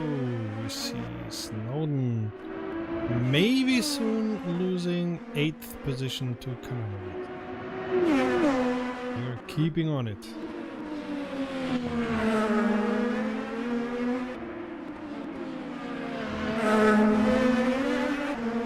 The Snowden and Kananowicz battle, certainly the hottest one we have so far on the grid. Whoa, Kananowicz gets real slidey. Yep. And is able to save it a little bit, but certainly loses the pace. Goes down a second compared to William Snowden. We jinxed it. Commentator's curse strikes again. But Kananowicz, we've noted, was very slidey. He pitted in after we noted how slidey he was.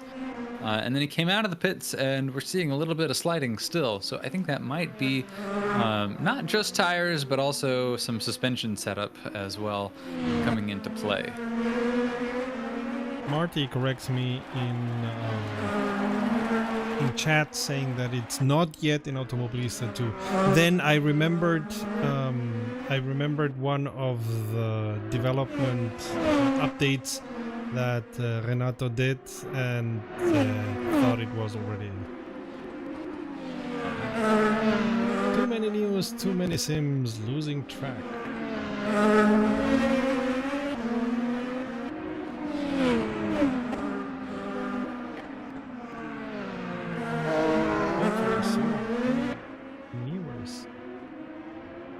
Let's see when AC Evo comes around.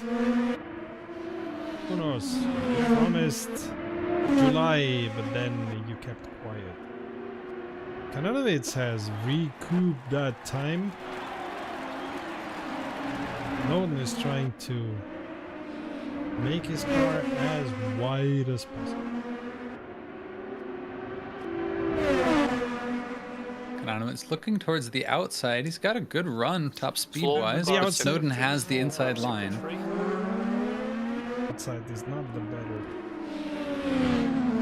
I love how on the inside of that corner there's just a front wing just hanging out. Don't mind me, I'm just taking in the sun. Oh, slight bump. It was almost a touch. I don't think they actually came into contact. Okay.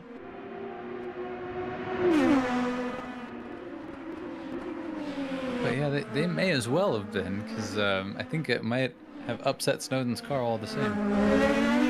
Kananowicz, you really see him sliding through that corner. Different ways these cars have been set up, but it kind of results in a similar pace around the track.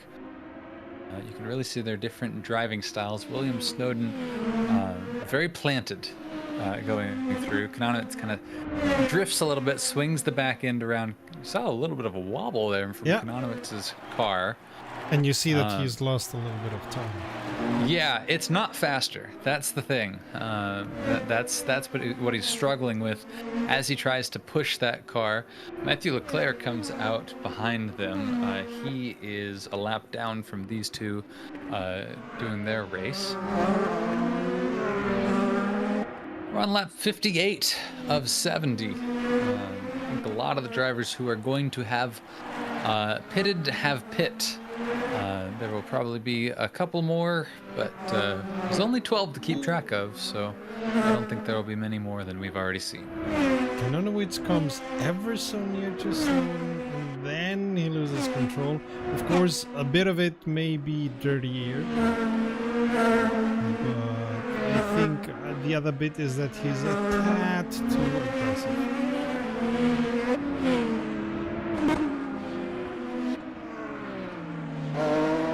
I I've been guilty of that in the past, coming near to another and being so hot for the overtake that you forget to continue driving as well as you did to get near to that, and you get too aggressive.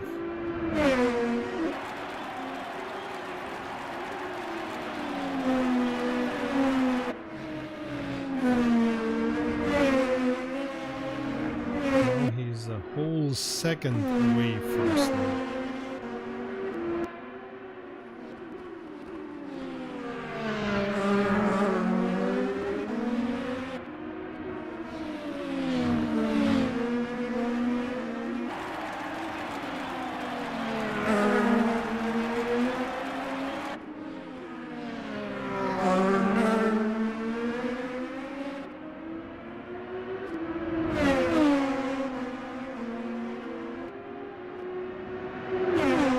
He's back near Snowden and back being dangerous to Snowden. Let's see if he can make it stick. Yeah, there's 10 laps to go in this race. So we're getting down to the wire here in the Motor City. Kananowicz loses a little bit of time. Again, it gets kind of slidey on the corners where it's important to power out. You know, where you're going from first or second gear and trying to just drag race out of a turn. We're really seeing Kananowicz struggle there, but where he is better is kind of these top end speed things. See him behind Snowden here. This is where he's gaining on the lap. Look at that. Look at that. And he's goodness. Halfway alongside. That's his best chance so far. They touch a little bit. But Snowden has the inside line, better track position to be in. Snowden knows that. He's taking the defensive position where he can. Kananowicz slides back down in line, but definitely going to start looking for a new opportunity. That's Kanowicz's best exit out of that corner. And he dives to the outside. Again, the outside is going to be tricky, but if he can stay halfway alongside... Oh, he actually does it in the drag race. Kananowicz makes the pass. Before I even could say anything more about it, but whoa, a real big slide. I don't think that's going to be capitalized on by Snowden, but it does slow them both down. And now Snowden with the benefit of the draft, but Kananowicz is just so quick in a straight line. I think what's happening there is that Kananowicz is running so little rear wing. Snowden goes into pit. Yeah. Ooh, that's a very late pit stop. No kidding. Yeah, with less than 10 laps to go. But yeah, that's something that we're talking about, the different driving styles, the different ways that they've set up their cars. Kananowicz, I will bet you, is running a lot less rear wing than the other drivers, which would explain why he's sliding around more. There's not as much air pressure shoving down those rear tires, giving them grip, but it also allows for less drag in the straightaways, which was why Kananowicz was so quick catching up to William Snowden in the straightaways. The classic trade-off. You want to be fast, or do you want to be fast in the straights, or do you want to be fast in the corner? Well, the ball has been in Fabian's court all day today, at least ever since Kolev went off the map. He has had no challengers to his dominant run here around Detroit Belle Isle. It's not over yet, but he's sitting pretty. Think about it this way. He could get to the end of this race, park it for almost a minute, and just inch across the finish line and still win. That is what Fabian Ball's lead looks like at the moment. Well, hey, we got to make it interesting, sir. You know, so you're trying to jinx it, okay? We got to make the ending of this race, a bit more, a bit more special, yeah. So Ball is gonna win this race for sure. Nothing will happen to him until then. Problem is, when you are really actively trying to jinx it, you don't.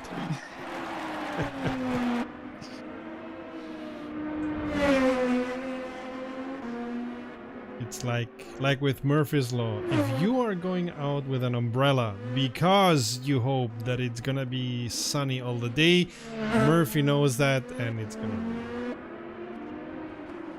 Well, hey, at least in that case, you already have an umbrella. True that. You're at the very least prepared for the worst case scenario. Lap 63 of 70. Got William Snowden lap down, trying to get around Elliott Simpson, trying to work to get his lap back. He actually does get past him pretty easily. They know that they're not racing against each other, and that there's a good chance that there won't be any way that they have to compete on the same lap again. What with the small amount of laps to go. I wonder if the new tires are gonna make that much of a difference with the couple of laps that we have left. Not sure. But yeah, I don't think there will be much that's super consequential. Other than mistakes. From here to the end.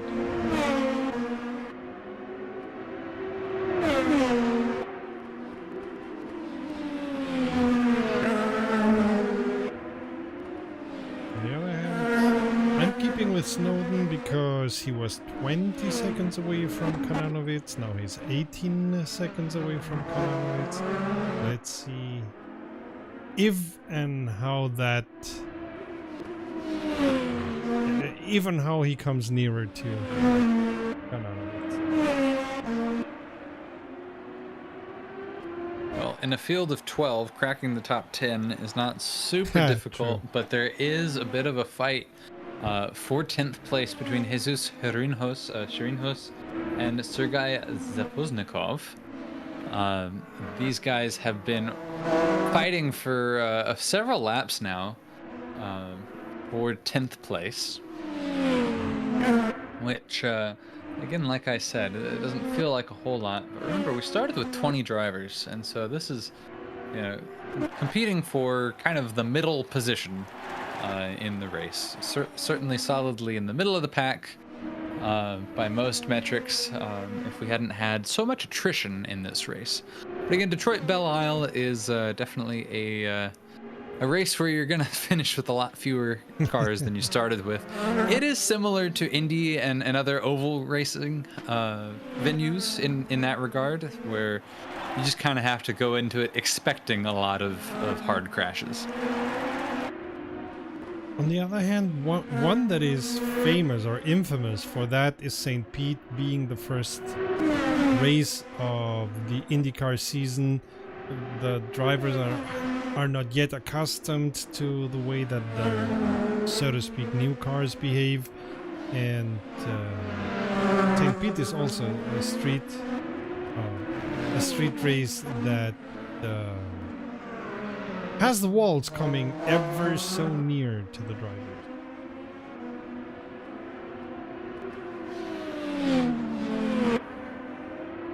But I would have to look it up.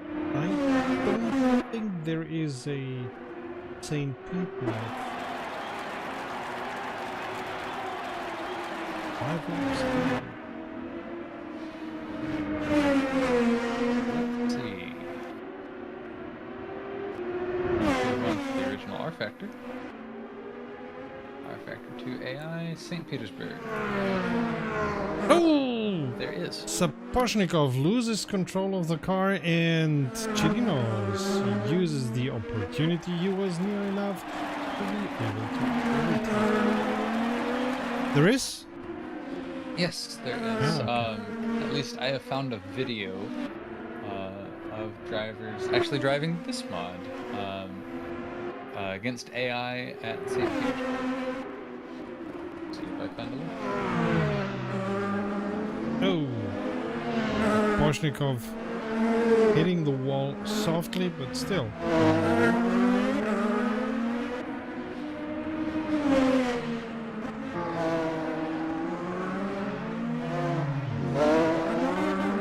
Yep, it is an old R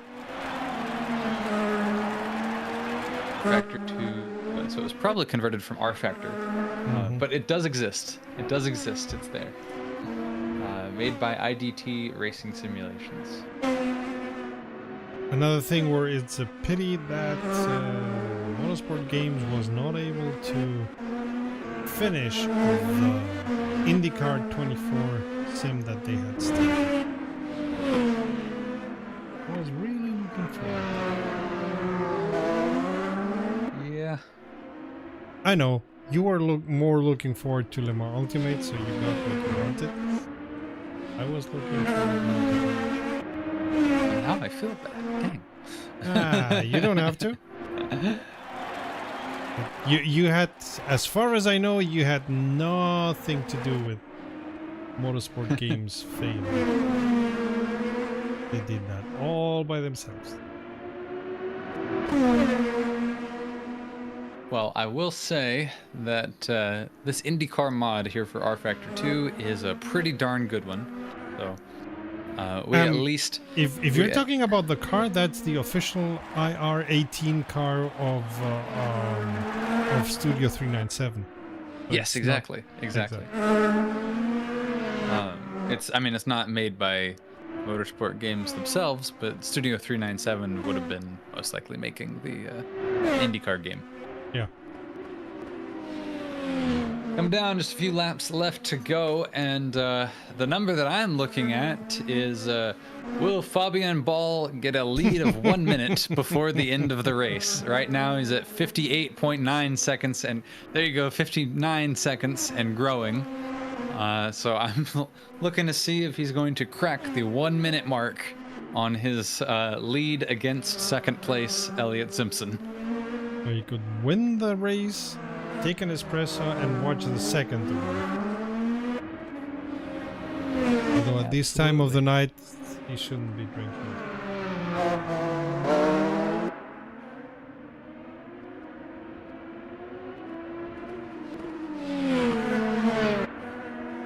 Well, he's gonna be starting the 69th lap. Nice. Soon. Oh.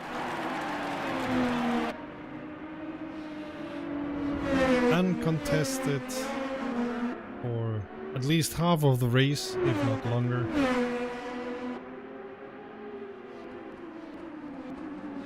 Snowden not being... Reinhardt goes into pit. I would guess it's for fuel.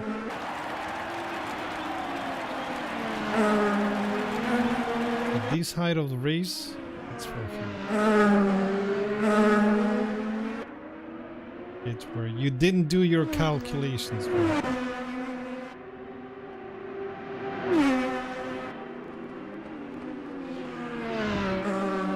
Reinhardt comes out of the pits in 4th place. Still with a good bit of gap in between everyone, so at least he was able to afford it.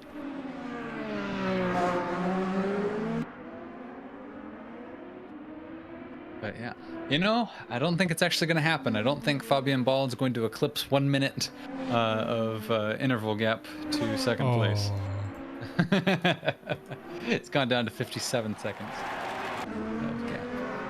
There's Shalomonov and Hageman, 5th and 6th place together. They are teammates, and they are very close. I believe Shalomonov just passed Hageman. On track. We don't know about their private lives. You said they are very close. I'm saying they're very close on track. Yeah, okay. That took me a minute. That took me a minute. I mean, they may be very close in private life. That's their thing, but on track. More power to them, I guess.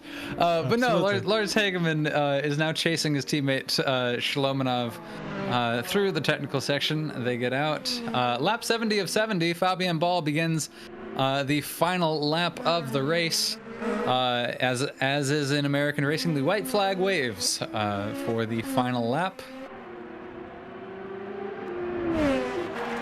And yeah, he is all by himself. It has been a quiet day at the office for Fabian Ball.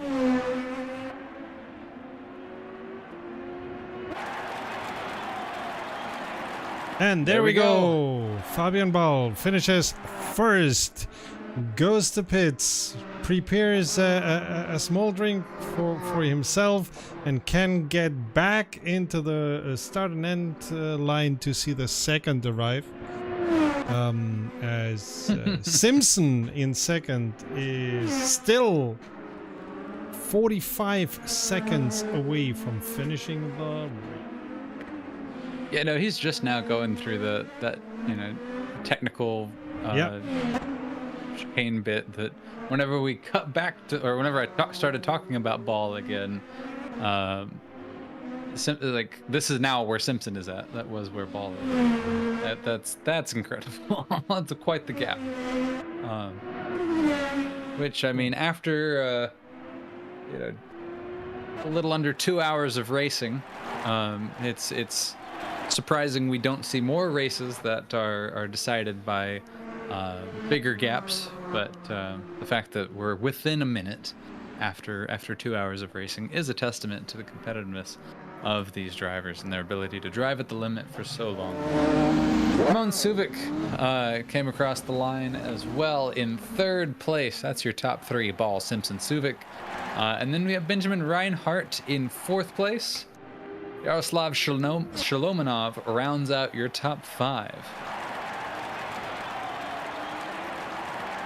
Well, this was a race of attrition. It will definitely be marked by that in the ASRC history books, alongside the previous round. But that said, we still got some pretty good racing out of this. That early to mid-race battle, ranging from second place to fifth place, involving drivers like Shalomonov and Suvic and William Snowden. And then you saw Bruno Kolev in the mix. Goodness, Kolev, really, really unfortunate way to end his race, but he's been very strong in this, and we're going to see how he shapes up in the rest of the championship. Really kind of came out of the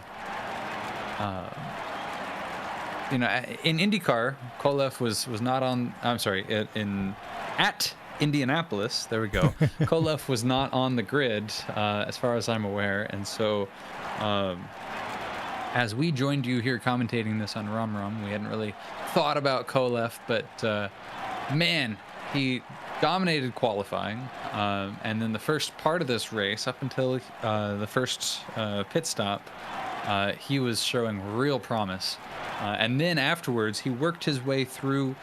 Even as those other drivers were going to be taking pit stops, he was just carving through them like butter. When he didn't have to. So that really showed some competitive spirit. But then just one wrong corner, and that was the end of it. So I'm sure Kolev will be picking up the pieces and getting back to it to challenge his teammate, Fabian Ball. And this has been the Detroit Grand Prix of the ASRC, but in 2 weeks' time, August 4th. Wait, that's in 1 week. No, 2 weeks. No, in 1 week. Right? It's going to be next week.